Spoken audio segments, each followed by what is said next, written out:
We all feel negative emotions at times. Sometimes they can have a big impact on our lives, whether it's stress, jealousy, anger, or fear. Sometimes it can all feel a bit overwhelming. It can be tempting to try to push these feelings away or to distract yourself in order to escape the negativity. But more often than not, this approach only brings temporary relief. Mindfulness can change your relationship with negative emotions, helping you to process them in a healthier way. Mindfulness allows you to become aware of thoughts and feelings as they arise. It also teaches you how to observe negative emotions without becoming too attached to them. With practice, you will learn how to use mindfulness to choose which thoughts you give your attention to, and which thoughts you will acknowledge but let pass. By developing a healthier relationship with our emotions, our negative thoughts will begin to have less effect on our daily lives. Let's start today's session. Make yourself comfortable in an upright position. With eyes closed, breathe in deeply and hold the breath for a few seconds before releasing. Repeat this a couple of times.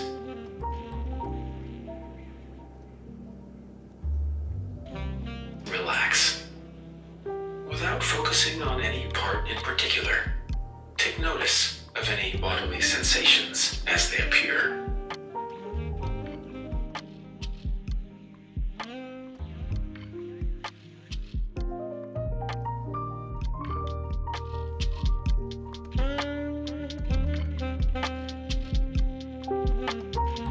You can open your eyes when you're ready.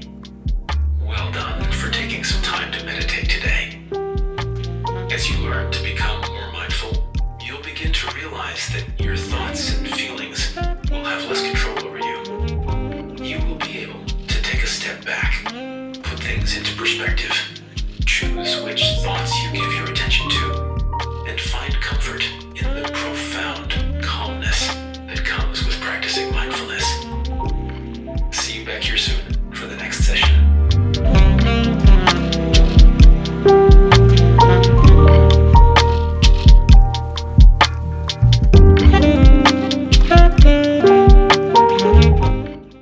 Good morning, guys. It's such a beautiful day in New York today. It's a Monday, and I'm gonna start it off on a really great note. I'm gonna bike to a cafe that I really love, that I think is underrated. I don't normally gatekeep, but I feel like this spot I've kind of unintentionally gatekept. I feel like I just subconsciously just didn't share it as much because it's such a gem. It's usually not super crowded, but you know what? I'm going to take you guys along today. Somebody actually had asked me how I handle work and life with ADHD, and I'm still learning. I do feel like it's going to be a work in progress pretty much for life. I don't know if I'll ever feel like I've mastered it, but I do have some ADHD hacks, things that I've learned since I got diagnosed to like just better my life despite having ADHD, instead of seeing it as a burden or like something bad in my life, but like using it to my advantage in a way. So I thought that this video could kind of encompass that. So that's what I'll be doing throughout this video. And one thing I've realized that really helps me is like structuring my days because I freelance. It is kind of difficult sometimes for me to like structure and compartmentalize the things that I need to do. So I started to structure my days in a way where it makes sense to me and my brain. So Mondays are like my admin days slash planning days, but then most of the time I do end up doing other things as well. But because today's Monday, today's admin day, so I thought that it would be fun to like go to a cafe and make it, you know, enjoyable and not so daunting. So that's what I'm doing today, and I'll take you along with me.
Love you.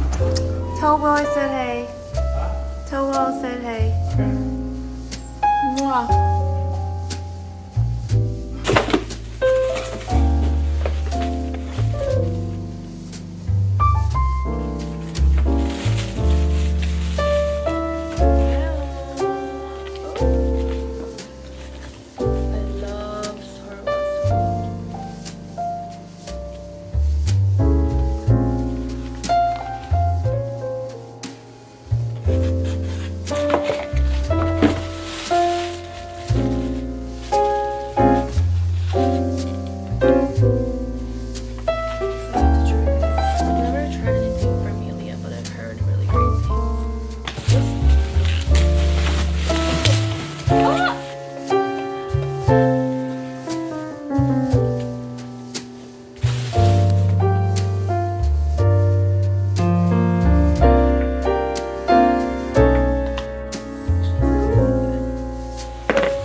such a pretty day in New York today. The sun is shining.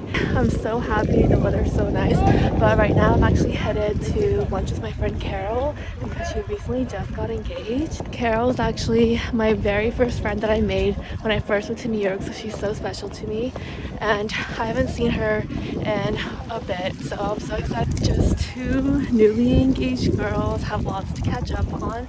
We're actually headed to a Malaysian spot called Kopitam, I believe is how you pronounce it. It's been around for a bit, but it's actually been on both of our lists for a while and we both haven't been yet. So we're so excited to try it, catch up, kiki. The weather is just so incredible today.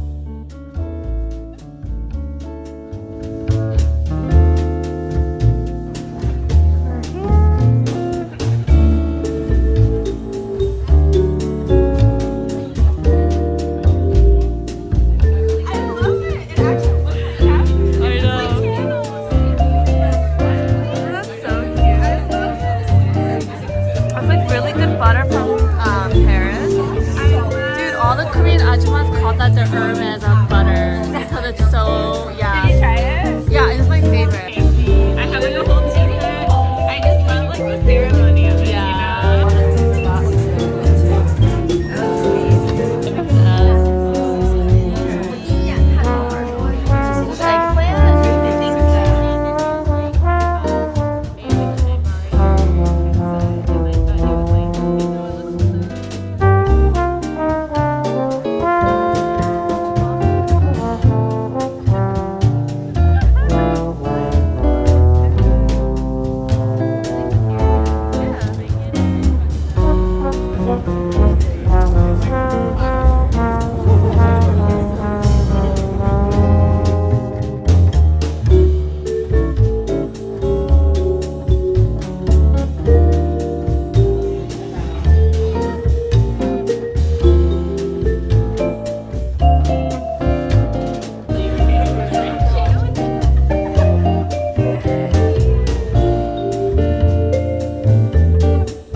Time for a 6-mile run. So in my last New York video, I had ran my first 5-miler, and since then I've ran a few of them. Now I'm at the part of the training program where 6-milers are beginning to start.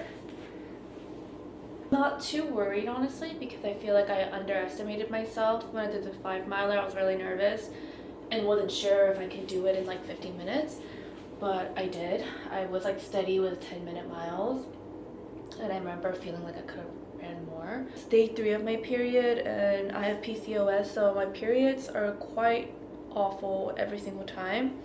Day 1 and day 2 are usually the worst. I was like, if I feel really lethargic and heavy and tired, I'm not gonna force myself to run because I hate overextending myself, especially when it comes to my body, because I have PCOS. It's like really important for women with PCOS to really not stress and not overexert themselves. But I feel pretty good today, so I feel good. I'm actually really excited for this. Alright, AirPods are on, Sunnies are on. Let's do this.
Today I am working from home. As you can see, I'm in our office, and earlier in the video I mentioned that I wanted to share some ADHD hacks because someone had asked, and I felt like it's a really good topic because since getting diagnosed I have tried a lot of different things to see what works for me. Little hacks that I've incorporated that I feel like has helped me just stay focused and or productive. I mentioned that I like to compartmentalize my days. I think it's really good for me because I thrive off structure and routine, honestly. Additionally, brain dumping, this is why I love my journals. I have different journals that I've also talked about in a past video. I have a brain dump / scrapbooking junk journal, and I also have one a gratitude journal, and then I also have a separate planner. But the reason why I love this planner so much is because it compartmentalizes the priority actions for the week with work and career, home and admin, projects and passion, and friends and network. I'm not gonna get too into it because I've already made a whole video about it, and if you want to look back on it I can link it down below. But that's a few things that has helped. I think the brain dumping thing is so important because I was actually just listening to a Mel Robbins podcast about brain dumping, and it's literally because if you don't brain dump, I will have so many things in my head, and when you're not writing it down it's just lingering in your head. It's baggage that you could just let go of if you write it down, because sometimes I'll be thinking, oh, I need to do laundry, let's say, for an example. If I don't write it down, then it's constantly in my brain because I'm okay, I can't forget, I need to do laundry. I don't want to lose that thought, so I feel it ends up consuming a lot of my mind, and little things will stress me out. So that's why I do writing things down and prioritizing them and figuring out if it's on the high priority list or low priority list. I think it's really helpful. Another thing is I have obviously a physical planner, but I also have everything in my calendar. I use Google Calendar, and my calendar is my life. If it's not in my calendar, it's not happening for me. And one thing that I'm actually about to use now because I have to get to work is a timer, which I've talked about in a previous video. Time blocking in general has been super helpful. I have a few things that I need to finish, so I'm gonna set a timer for 35 minutes and get to work.